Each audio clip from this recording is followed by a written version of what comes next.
how to change the key fob battery on your Land Rover, Range Rover, or Jaguar. This is for a Defender, but all the key fobs are pretty much the same.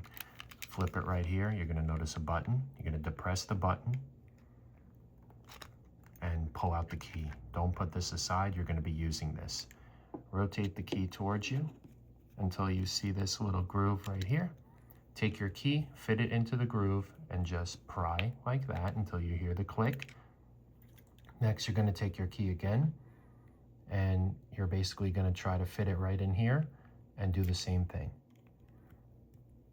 Okay, so once it's in there, I'm going to turn until I hear the click. Once I hear that click, I can now separate.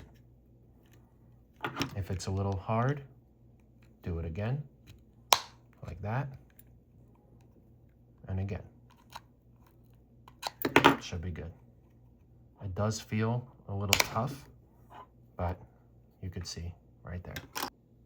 Okay, next, it's time to remove the battery. You're gonna have your new battery, CR2032, which is super common for key fob batteries.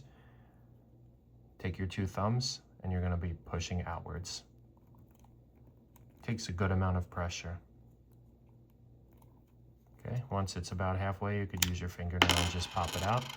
Take your new battery, put it in the same way.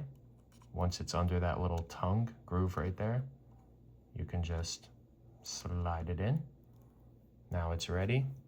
Take your key again, line everything up. Make sure before you depress it, it's all lined up. Looks pretty good. Click it. Take your key,